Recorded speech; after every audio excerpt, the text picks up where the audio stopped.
Thank you. Good morning, everyone. My name is Jussi Kivikoski. I am heading the decision-making unit in Business Finland, and I have already been involved quite a long time in Business Finland and its predecessor Tekes.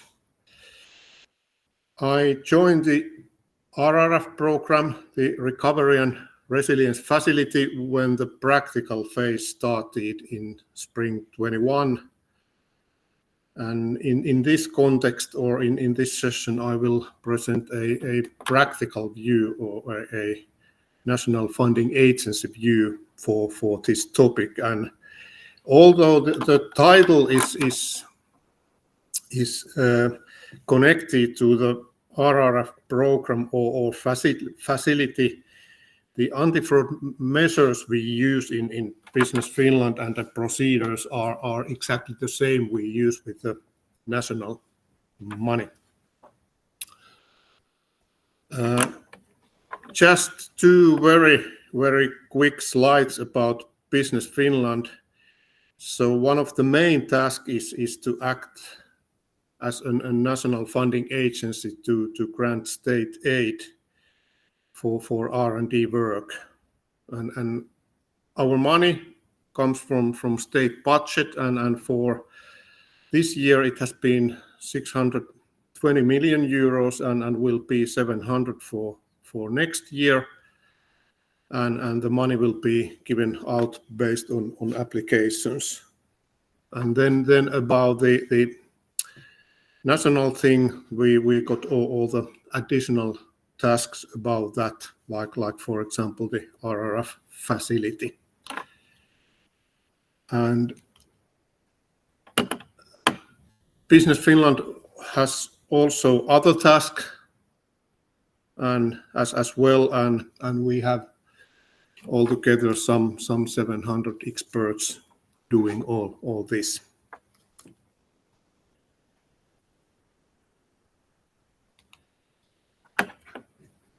I believe that RRF program as such is familiar to all of you. The Finnish share is a bit under 2 billion euros altogether, and 447 million euros has gone through Business Finland within 2.5 years.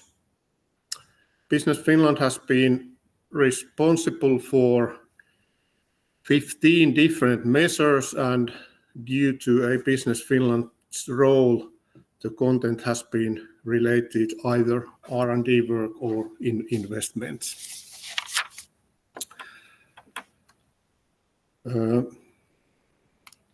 Then about anti-fraud measures. So first of all, the state aid activities are very diverse, and therefore the control mechanisms are diverse as well. So there are no single solution, but a large number of different means that complement each other. And it was almost exactly 2 years ago when there was a very thorough inspection or evaluation done by EU Commission.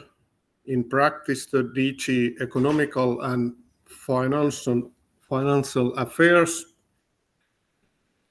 and it was called System Audit on Measures Implemented to Protect the Financial Interests of the Union.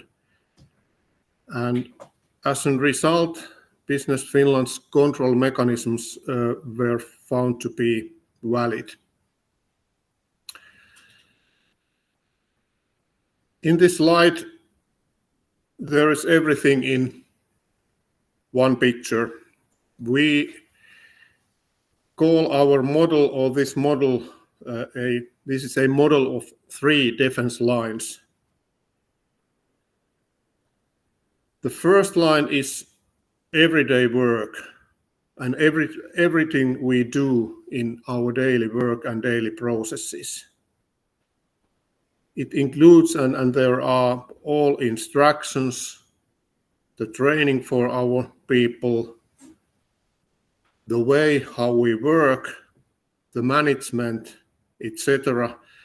And I reckon that this is something which Venla means when she mentioned the civil service ethics. So it's quite heavily and quite much built on that.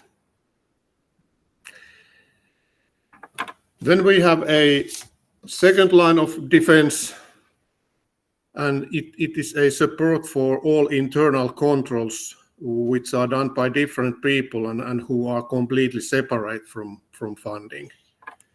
And it includes different kind of audits, inspections, risk management, and etc. And then the third line of defense is a internal audit, and it's completely independent of everything, and it ensures that the first two defense lines are operating effectively.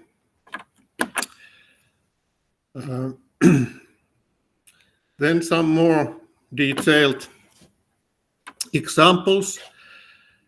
I have divided in two parts, internal and external point of views. And by internal, I mean all those things which happens inside Business Finland and which are related to our own work and own people. And then the external part is of course doing by our people, but are related to the applicants.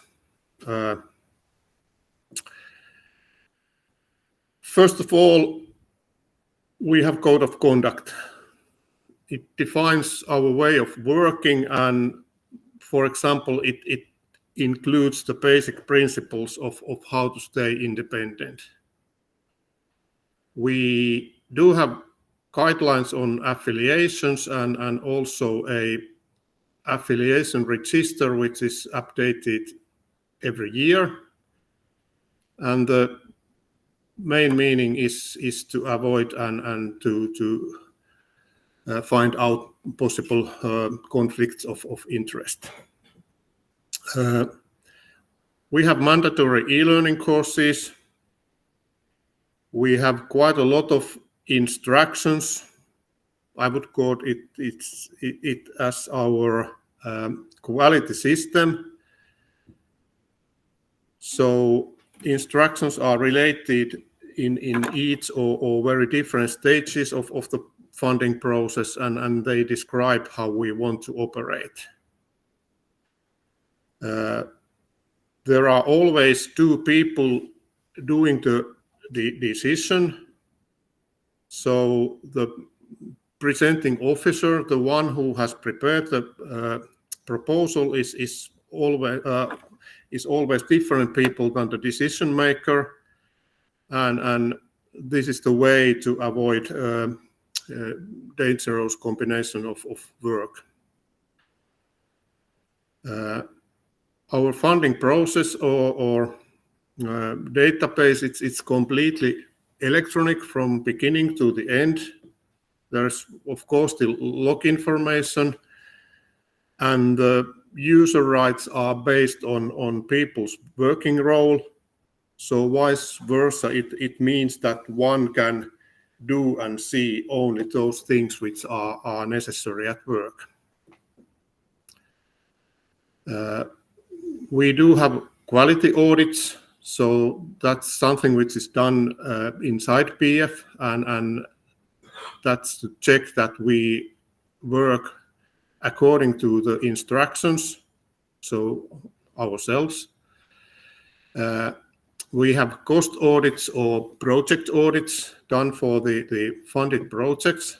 Cost audits mostly for projects which are still going on, and project audits mostly already completed projects, and those are always accompanied by an external auditor.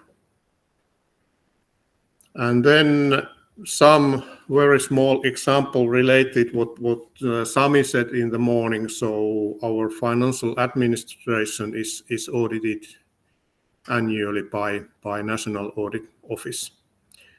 and we do have a whistleblower channel.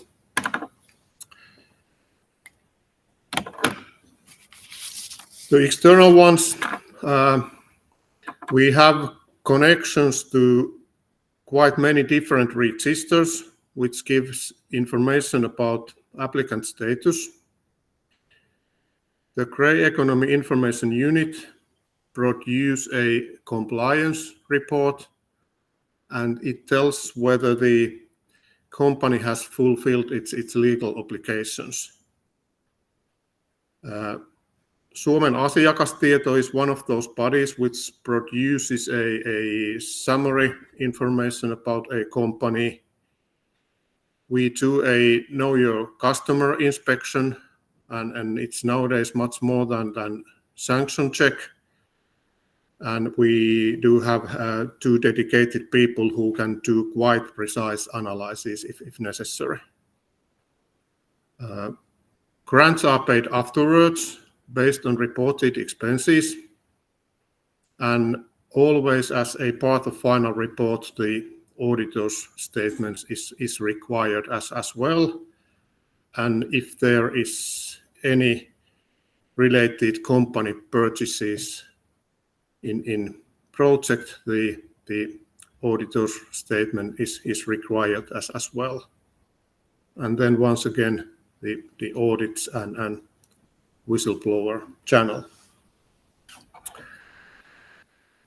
And then one thing which is of course very important is the transparency, the openness.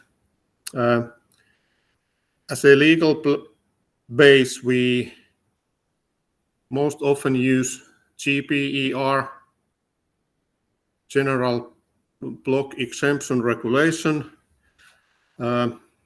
or de minimis regulation, or in some cases the IPK notification. But according to GPER, there is an obligation of transparency, and in case of RRF, we have published all final beneficiaries.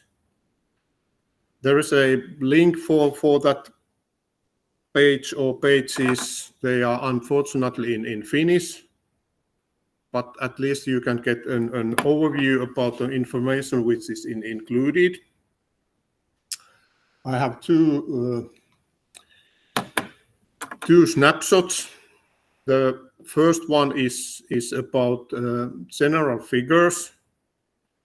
It's practically a dashboard with different filters.